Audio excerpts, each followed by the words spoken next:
It isn't that Marjorie Taylor Greene does not know that Ukraine is in Europe. Maybe she does. Maybe she doesn't. Stupid?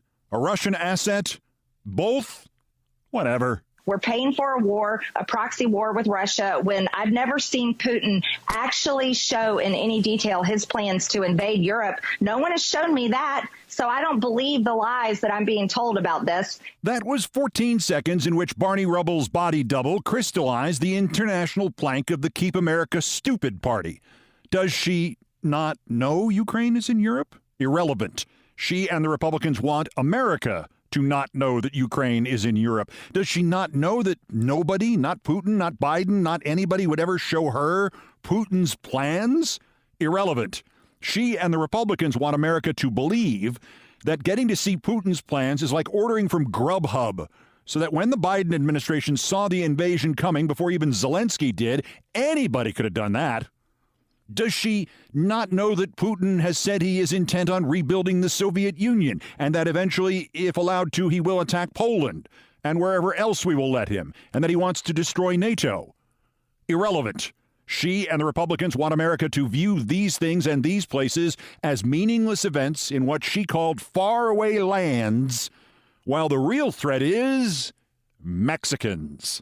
Mexicans who leave bombs at the border that turn out to be bags of sand tied up in duct tape. The goal of the Marjorie Taylor Greenes of this country and the people who feed them their lines is not MAGA, but MASA. Make America stupid again. Convince them the threat is not something that takes 3 long sentences that they have to struggle to try to understand, but something they can just point at grunt. Mexicans. Drugs. Bomb 'em. Second Amendment. Also, slightly more complicated, but really visceral issues like, quote, Christianity under attack in Ukraine.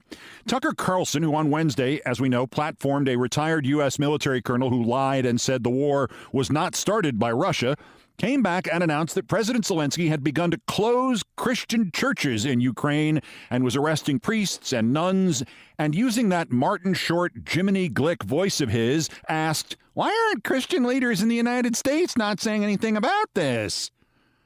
And then interviewing a blonde woman who had no control over her own eyebrows, whom he describes as a reporter, but she works for Ben Shapiro, so no, she's not a reporter. And honestly, she needs to recuse herself and focus on the important thing here, these eyebrow spasms. And of course, the answer to that question, why aren't the, is contained in the details Carlson deliberately left out, namely that the, quote, Christians, unquote, are members of the Russian Orthodox Church, which long ago reached the pinnacle of where American evangelical churches are heading, which is to drop all that annoying spiritual and moral leadership and cutting straight to political indoctrination on behalf of the regime. It's the leaders of the Russian Orthodox Church who endorsed Putin's attack on Ukraine in the first place. Even many of them in Ukraine did this, and they rationalized it in large part because of the fact that Ukraine holds pride parades and pride nights and pride days, and the Russian Orthodox Church is ferociously homophobic, and it is actively trying to subvert the Ukrainian government, and Zelensky has been amazingly restrained towards it. That's too complicated for MASA.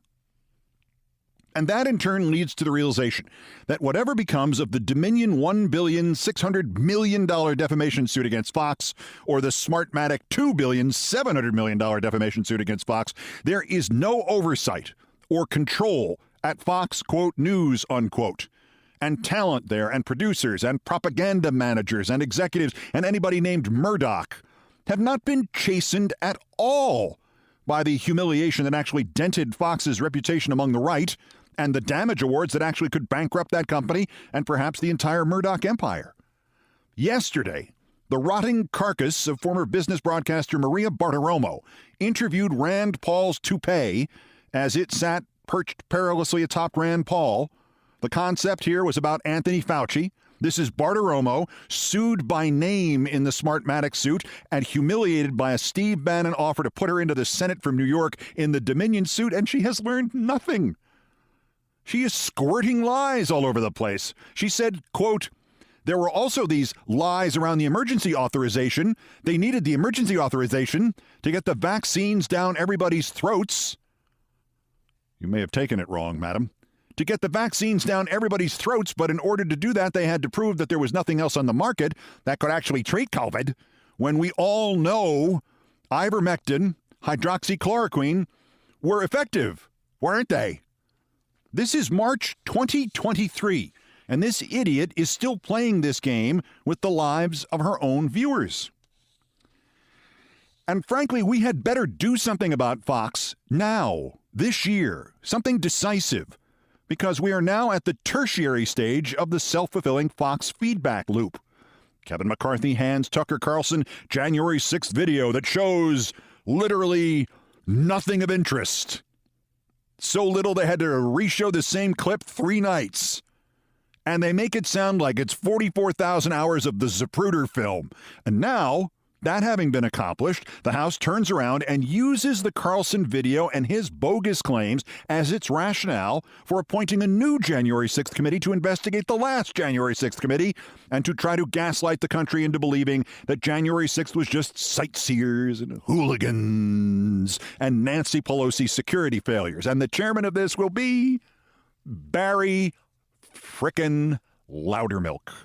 Barry Loudermilk. Last seen leading an unauthorized tour of people through the rarely visited underground passages and security areas of the Capitol on January 5th. Thus, we have this disinformation machine, this cable House of Tokyo Roses, pushed into overdrive on COVID, on Ukraine, on January 6th, and we have no effective means of shutting it down because somebody in a Senate polling office somewhere said Chuck Schumer should complain about Fox whenever possible. But he cannot possibly actually convene a Senate investigation committee asking the questions you and I would ask, like, if the obvious goal of Fox and Murdoch and Carlson and all these other scums is to destroy this nation and its form of government, who is benefiting financially, and are there foreign interests involved?